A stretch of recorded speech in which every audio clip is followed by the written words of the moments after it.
Mulai, guys. Assalamualaikum warahmatullahi wabarakatuh. Perkenalkan kami dari kelas CD dari program studi Ilmu Politik 2024. Di sini kami akan menjelaskan tentang mata kuliah teori politik, yaitu pada bab normatif political theory. Sebelumnya, perkenalkan anggota kelompok kami. Yang pertama, Gusti Andoran Tresmoro, saya sendiri dengan NIM belakang 080. Lalu yang kedua, rekan saya Diva Danieldo. Yang ketiga, Torik Yahya. Yang keempat, Ivan Drawidikusuma. Yang kelima, Yoga Aditya Pratama. Yang keenam, Irji Ahmad Farozi. Yang ketujuh, Gaza Salkanegara Muna. Dan yang kedelapan, Nayaka Pracandra El Humay. Interjection atau perkenalan, yaitu perdebatan mengenai industri sumber daya, alokasi kekuasaan politik, serta hak dan kewajiban warga negara. Debat ini atau dalam debat ini melibatkan konsep normatif seperti keadilan, kesetaraan, kebebasan, hak, demokrasi, dan otoritas.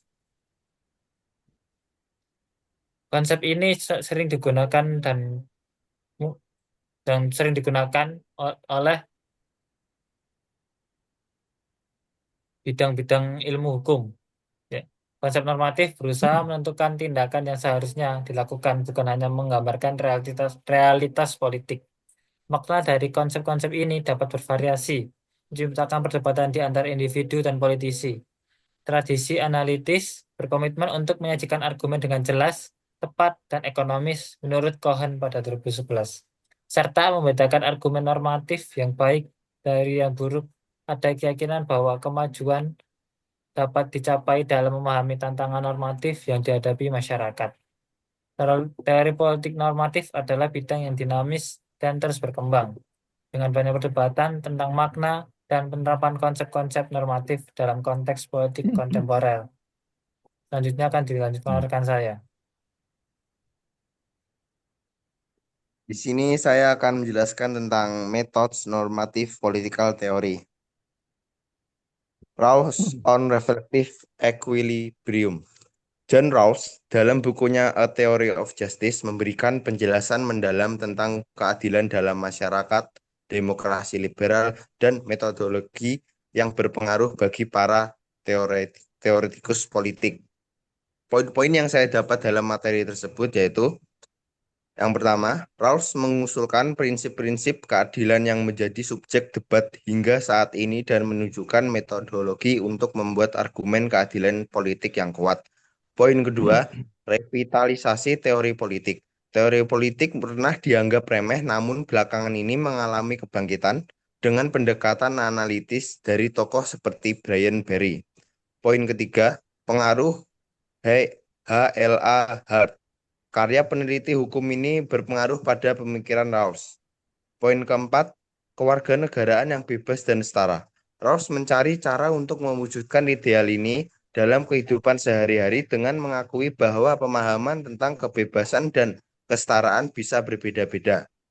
Poin kelima, Rawls menyarankan dua uji untuk menilai teori keadilan. Uji pertama adalah kemampuan teori dalam menghasilkan reflektif equilibrium yang mencakup jaminan kepercayaan pada pandangan moral tentang keadilan.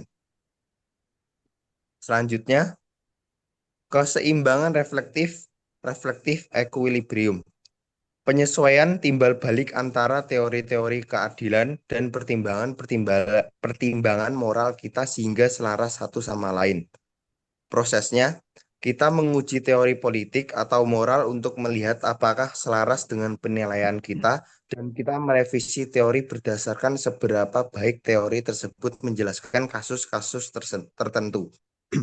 Posisi asli membayangkan diri memilih prinsip-prinsip keadilan di balik tabir ketidaktahuan di mana seseorang tidak mengetahui fakta dasar tentang dirinya sendiri. Tabir ketidaktahuan, veil of ignorance.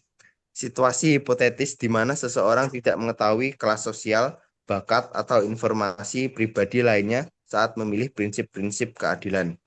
Keadilan sebagai fairness, justice as fairness. Masyarakat memperoleh prinsip persamaan yang adil. Selanjutnya akan dilanjutkan oleh rekan saya. Lalu kemudian Cohen tentang fakta dan nilai. Gerald A. Cohen berpendapat bahwa keadilan harus dinilai berdasarkan prinsip moral murni, yakni bukan berdasarkan fakta atau keterbatasan dunia nyata. Fakta versus nilai dalam politik, yang pertama pendekatan realis, menganggap bahwa teori keadilan harus mempertimbangkan kenyataan sosial, ekonomi, dan politik. Contohnya teori John Rawls yang menyesuaikan prinsip keadilan dengan kondisi dunia nyata. Yang kedua, pendekatan Cohen, yakni menolak kompromi dengan fakta. Ia menegaskan bahwa keadilan tidak boleh ditentukan oleh apa yang mungkin dilakukan, tetapi oleh apa yang benar secara moral. Next.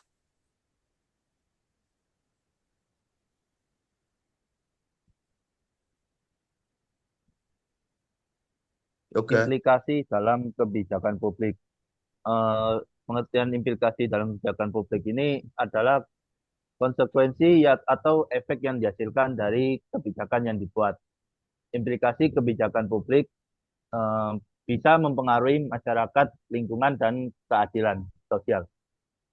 Eh, Implikasi kebijakan publik itu ada penekanan pentingnya kerjasama antara pemerintah dan akademisi, menyarankan kebijakan hibrida yang menggabungkan beberapa instrumen kebijakan, menyarankan aturan formal dan atau informal, mempertimbangkan etika dalam kebijakan untuk menghindari dampak negatif. Ada beberapa poin dari implikasi kebijakan publik. Pajak progresif harus ditetapkan karena adil, bukan hanya karena bisa diterima politik. Kedua, upah minimum itu harus cukup untuk hidup layak, bukan hanya untuk mengikuti pasar. Yang ketiga, ketimpangan ekonomi tidak boleh dianggap wajar hanya karena sulit diubah. Lalu dampak kebijakan publik ini ada membentuk struktur sosial dan ekonomi masyarakat berdampak luas dan beragam pada kehidupan sehari-hari individu dan kelompok, lalu berdampak terhadap masyarakat, lingkungan, dan keadilan sosial. Kesimpulannya, Cohen menolak bahwa realitas bisa membatasi keadilan. Kita harus memperjuangkan keadilan tanpa kompromi, bahkan jika sulit untuk diwujudkan. Next.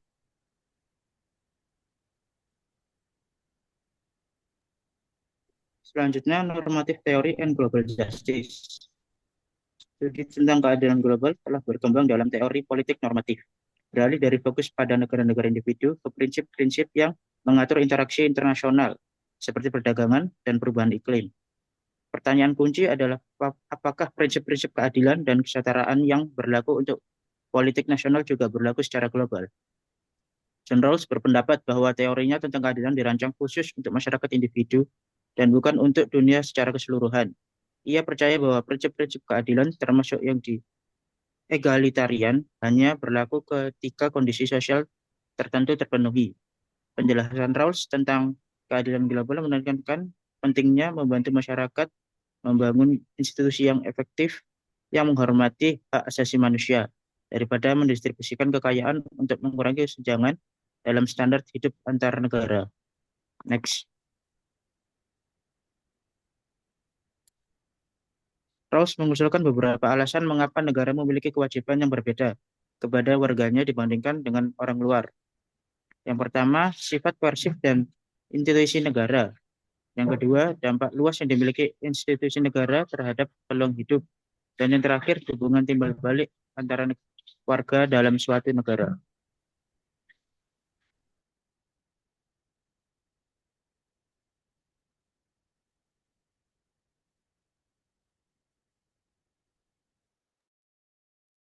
Selanjutnya ada political ideals and feasibility.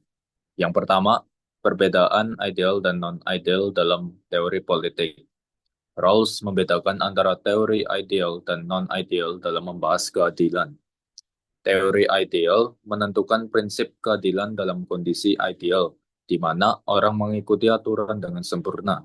Teori non-ideal mengkaji bagaimana menerapkan prinsip keadilan dalam dunia nyata yang tidak sempurna. Rawls mengakui urgensi menghadapi ketidakadilan saat ini tetapi tetap menekankan pentingnya teori ideal sebagai pedoman utama. Yang kedua, kritik terhadap pendekatan ideal Rawlsian. Gerald Cohen, teori Rawls kurang ideal karena memberi kelonggaran terhadap sifat egois manusia. Lalu Amartya Sen, kita tidak perlu teori ideal untuk mengenali ketidakadilan dan memperbaikinya.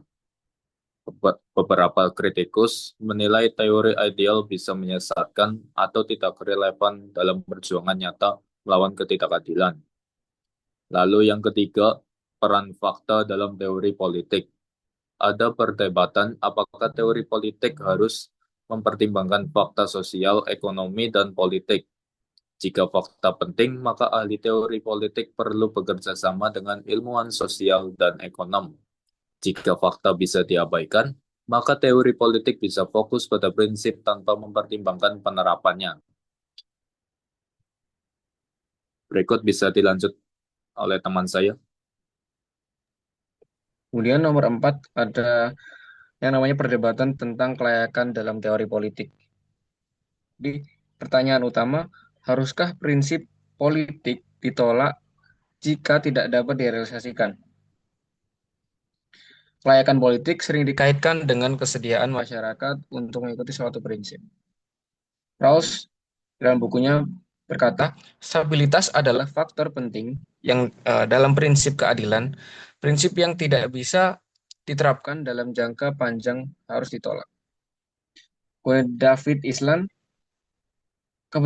berkata, kebenaran keadilan tidak harus dibatasi oleh kemungkinan keberhasilannya dalam praktik. Kemudian yang kelima ada implikasi pada keadilan global.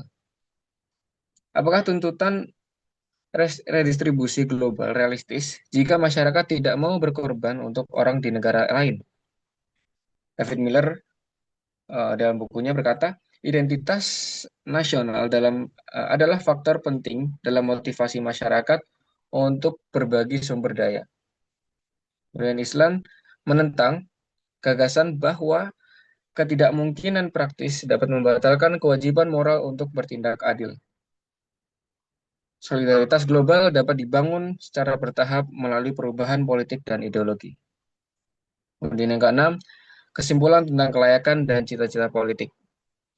Kelayakan politik harus dilihat sebagai spektrum, bukan batasan mutlak dalam teori politik. Kita sering kali tidak tahu pasti apa yang layak secara politik, dan opini publik bisa berubah cepat. Apa yang dianggap mungkin dapat berubah tergantung pada keyakinan dan tindakan kolektif masyarakat. Kekhawatiran tentang kelayakan tidak boleh menghambat eksplorasi prinsip keadilan yang ambisius. Next.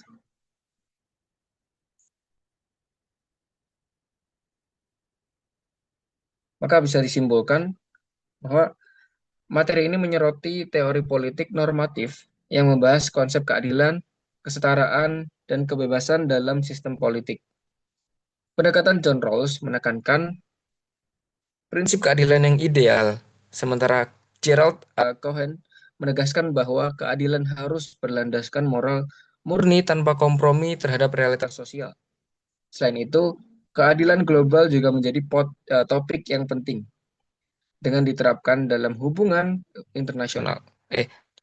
Dengan perdebatan mengenai bagaimana prinsip keadilan dapat diterapkan dalam hubungan internasional. Kesimpulannya, teori politik normatif berperan dalam membentuk kebijakan yang adil dan terus berkembang dalam menghadapi tantangan politik kontemporer.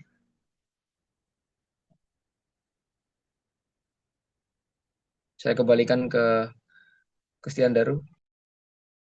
Penutupan. Baik, terima kasih telah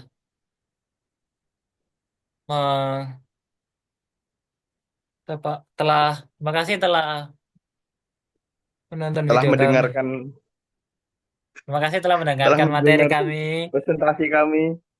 Mohon maaf bila ada kekurangan. Assalamualaikum Sekian dari warahmatullahi kelompok kami. Sekian dari kelompok kami. Assalamualaikum Warahmatullahi warahmatullahi wabarakatuh. wabarakatuh. Oke, pokoknya ngumpulkan.